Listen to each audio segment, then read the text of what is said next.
नमस्कार, आप देख रहे हैं एपीएन न्यूज। मैं हूं आपके साथ शालिनी श्रीवास्तव। मेरे साथ मौजूद है रविंद्र सिंह जी, जो कि एपीएन न्यूज के सीनियर एंकर हैं। रविंद्र जी, आपका बहुत बहुत स्वागत है एपीएन न्यूज पर। बहुत बहुत शुक्रिया शालिनी। बता दें कि कतर में फीफा वर्ल्ड कप 2022 चल रहा है। इस दौरान आपको बता दें, ईरान ने अपना राष्ट्रगान गाने से इनकार कर दिया। अपने पहले मुकाबले में, जो कि उनका इंग्लैंड के साथ था, इस दौरान उन्होंने अपना राष्ट्रगान गाने से इनकार कर दिया। दोहा के खलीफा स्टेडियम में जब ये राष्ट्रगान के दौरान उन्होंने इनकार किया, तो जो प्रशंसक थे मैदान में, कुछ हंसी मजाक कर रहे थे। तो उस दौरान कुछ जो थे वो नारे लगा रहे थे वुमेन लाइफ और फ्रीडम के। तो आपको बता दें कि दरअसल ईरान में 22 साल की एक लड़की, जिसका नाम महसा अमीनी है, वो गिरफ्तार कर लिया गया था उनको स्ट्रिक्ट ड्रेस कोड के उल्लंघन के चलते। और आपको बता दें कि उसकी जो कस्टडी में मौत हो गई थी, जिसको लेके ईरान में बहुत बड़ा विरोध प्रदर्शन हुआ, बवाल हुआ। मोरालिटी पुलिस पर वहाँ की बहुत सवाल उठा कि शायद उनके चलते ये टॉर्चर के चलते उस लड़की की मौत हो गई, क्योंकि ऐसा हुआ भी शायद उसके साथ। तो आपको बता दें कि लगभग 400 से ज़्यादा लोग इसमें मारे भी गए थे। 16,800 के लगभग लोग गिरफ्तार भी हुए। और ईरान के जो कप्तान हैं टीम के, उन्होंने भी ये बोला कि हम अपने देश के साथ खड़े, क्योंकि हमें पता है हमारे देश ने क्या गंवाया है। तो मेरा रविंद्र जी आपसे पहला सवाल ये है कि आप जो ये ईरान में हुआ, इस मुद्दे को किस तरीके से देखते हैं? देखिए, पहली चीज एक होती है क्रांति, एक होता है विरोध, एक होती है क्रांति। तो इसको विरोध ना करके हम क्रांति कहें। और एक ऐसी क्रांति है जो लंबे समय से महिलाएं जिन परेशानियों से जूझ रही थी, उसका जब मजाक बनने लगता है या कुछ ऐसे काम होने लगते हैं जिससे उनको दबाने की कोशिश की जाती है। तो स्प्रिंग के लिए भी एक कहावत है कि स्प्रिंग को आप एक लिमिट तक दबा सकते हो, उसके बाद वो स्प्रिंग जंप करेगी और आपको ही नुकसान पहुंचा सकती है। ये गुस्सा जो मोरालिटी पुलिस का है, अक्सर उसके अत्याचार बढ़ते जा रहे थे, फप्तियां महिलाओं को कसी जा रही थी, इस तरह की बातें सामने आई।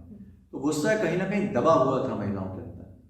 महसा अमीनी चूंकि अपने भाई के साथ जा रही थी, स्कार्फ से कुछ बाल निकले हुए थे उसके, तो उन्होंने कहा कि आपने हिजाब सही से नहीं पहन रखा। इसलिए मोरालिटी पुलिस का रूल क्या रहता है, वो इसी तरह की चीज़ें देखती है कि धार्मिक चीज़ों में आपने किन चीज़ों का पालन नहीं किया है, वो रीति रिवाज आपने ठीक तरीके से उनका पालन किया है या नहीं किया है। उस आधार पर महसा अमीनी की गिरफ्तारी हुई। जब गिरफ्तारी हो गई तो उसके भाई से ये बोला गया कि 1 घंटे के अंदर उन्हें छोड़ देंगे और कुछ ऐसे लोगों के बीच, ऐसे कैदियों के साथ इनको रखा जाएगा जो ये बताएंगे कि तरीका क्या होता है हिजाब को सही पहनने का या आप कैसे पालन करें। उसको 1 घंटे के लिए कह के गए, लेकिन जब वो हिरासत से में रही तो उसके बाद उसको इतना प्रताड़ित किया गया कि उसकी तबीयत अचानक खराब हो गई और उसको हॉस्पिटल में भर्ती कराना पड़ा। 16 दिसंबर को उसकी मृत्यु हो गई। तो मृत्यु के दौरान फिर धीरे धीरे करके जो बयानबाजियाँ आई सामने, मोरालिटी पुलिस ने कहा कि या सरकार की तरफ से बयान आया कि ये डेथ जो है ब्रेन हैमरेज की वजह से हुई है, ना कि पुलिस कस्टडी में रहने से हुई है। किसी को ये बात हजम नहीं हुई। सही बात है। तो ये लॉ की स्टूडेंट थी, 22 वर्षीय महिला थी, और ज़रा सी बात पर उसकी मौत हो गई। वो एक मोरालिटी पुलिस के खिलाफ, सरकार की कट्टरपंथी नीतियों के खिलाफ गुस्सा दबा हुआ था, वो फूट पड़ा। धीरे धीरे करके ये जन आंदोलन बन गया। जैसे जैसे पुलिस की ज्यादतियां बढ़ती गई, 400 लोगों की मौत हुई है। आप समझ सकते हैं कि कैसा भीषण 400 लोगों की मौत हुई, 16,800 के करीब लोगों की गिरफ्तारियां हुई। तो ये अपने आप में एक आंदोलन बढ़ता गया। और हैरी पॉटर की जो लेखिका थी उनकी तरफ से प्रतिक्रिया आई, प्रियंका चोपड़ा हमारे यहाँ की जो एक्ट्रेस है उनकी तरफ से प्रतिक्रिया आई, बराक ओबामा ने प्रतिक्रिया दी, अमेरिका की तरफ से भी प्रतिक्रिया आई, जर्मनी की तरफ से आई। कई प्रतिबंध लगाए गए। नाराजगी जाहिर थी कि ये जो रूढ़िवादी सोच है उसको खत्म करना चाहिए। जहाँ एक तरफ आज़ाद खुले आकाश में हर कोई जा रहा है, हर सरहद के दरवाजे खुले हुए हैं युवाओं के लिए कि आप यहाँ कर जॉब करें, वहाँ इस तरह की प्रथाओं पर थोड़ा सा रोक लगनी चाहिए। या अगर किसी को समझाना है तो आप समझा सकते हैं, लेकिन मौत हो जाना एक बड़ी चीज़ होती है। एक बच्ची, आपने इकलौती बेटी जो थी अपने परिवार की, उसको छीन लिया आपने। लेकिन ये विद्रोह धीरे धीरे करके बढ़ता गया। सरकार ने सोचा कि कुछ समय बाद ये शांत हो जाएगा, बट ये खिलाड़ियों से शुरू हो गया। लोकल टीम के खिलाड़ी थे जो वहीं पर क्या कहते हैं, उनका मैच वगैरह होता था, इंग्लैंड के लिए वो खेलते थे।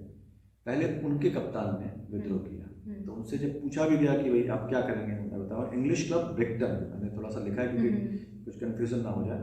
तो इंग्लिश क्लब ब्रिक्टन में जो खेलने वाले ईरानी कप्तान है जहां बख्श, उन्होंने सबसे पहले इसका विरोध किया। तो उनसे सवाल भी किया गया कि क्या आप विद्रोह करेंगे, तो उन्होंने कहा कि ये हमारी टीम तय करेगी, अगर आपने समझ लिया। तो उन्होंने राष्ट्रगान नहीं गाया।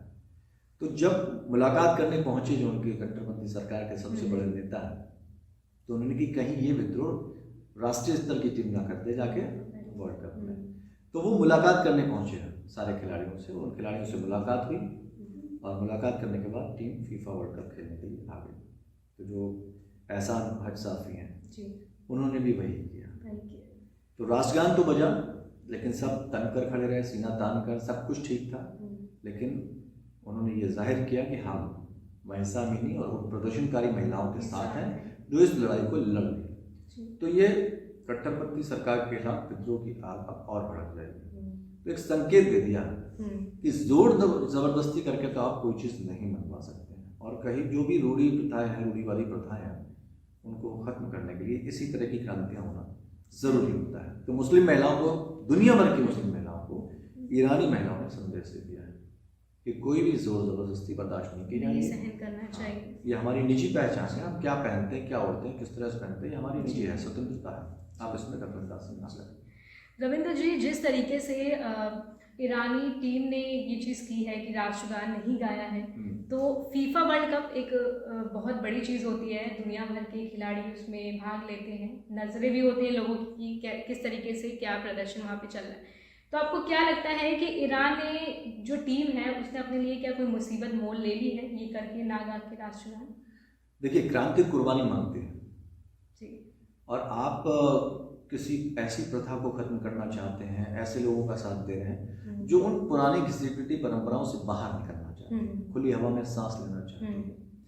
तो अगर ईश्वर ने देखा जाए तो वो तो सबको एक जैसा बनाया है, कोई कहीं भी जाए, सरहदें तो इंसानों ने एक ही ची है। फुटबॉल के खिलाड़ियों ने मुसीबत तो मोल ली है, हो सकता है उनको देश निकाला दे दिया जाए, हो सकता है उनको सलाखों के पीछे डाल दिया जाए, लेकिन उन्होंने कहा ठीक है, जो भी होगा हम सब एक थे, एक हैं, एक रहेंगे। यहाँ महिला पुरुष की बात नहीं, यहाँ बात है अधिकारों की। पुरुषों के लिए भी अधिकार है तो महिलाओं के लिए भी अधिकार है। महिसा अमीनी की मौत ने ज्वाला बन के काम किया, तो उन्होंने कह दिया कि आप कहीं भी अकेले नहीं। तो इससे क्या होगा, उस पूरे प्रदर्शन को ताकत मिल जाएगी, क्योंकि यही रहा कि कई महिलाओं के आंखों में आंसू आ गए और ये कहा भी गया, शाबाश 11 लड़कों, ईरान की महिलाएं तुम्हारा हाथ चूमेंगी। तो वो एक भावनात्मक उनका रिश्ता जुड़ा है कि आप कहीं भी अकेले नहीं। उनकी भी अपनी बहनें होंगी, उनके साथ भी ऐसा हो सकता है। तो कोई किसी से अछूता नहीं, इंसानियत सबसे बड़ा धर्म है। और ये उन्होंने बताया कि जब इनकलाब आता है तो वो धर्म जात नहीं देखता, अधिकार की जब बात आती है तो धर्म जात, ऊंच नीच या महिला पुरुष नहीं देखता, वो एक थे, एक है, एक रहेंगे का संदेश उन्होंने दे दिया कि आप अकेले नहीं हैं, हम सब भी साथ हैं। और दुनिया की तमाम मुस्लिम महिलाएं भी साथ हैं और इस बात को साबित कर चुकी हैं। तो उसके बाद अंजाम नहीं देखा। जब आप जैसे एक सैनिक जाता है सरहद पे, तो वो ये थोड़ी देखता कि उसे मरना है, वो तो देश के लिए जीता, देश के लिए मरता है। तो ऐसी जब क्रांति हो रही है तो उसमें क्या होगा, हर्ष थोड़ी देखा जाएगा, होगा देखा जाएगा। जैसा कि रविंद्र जी ने कहा कि जब क्रांति बढ़ती है तो ये नहीं देखा जाता है कि आगे क्या उसका रिजल्ट होगा, क्या कुछ होगा, वो सिर्फ आगे बढ़ते हैं और अपना काम करते हैं, अपने मकसद के साथ आगे बढ़ते हैं। तो रविंद्र जी, अब ये देखना होगा कि जो इस तरीके से ईरानी टीम ने किया है अपने देश के लिए, अपने देश की महिलाओं के लिए, ये क्या धुन पकड़ती है और इसके बाद आगे क्या कुछ होता है टीम के खिलाफ, मतलब फीफा वर्ल्ड कप में। तो रविंद्र जी, बहुत बहुत शुक्रिया APN न्यूज़ के साथ जुड़ने के लिए, और बहुत बहुत शुक्रिया। नमस्कार। धन्यवाद।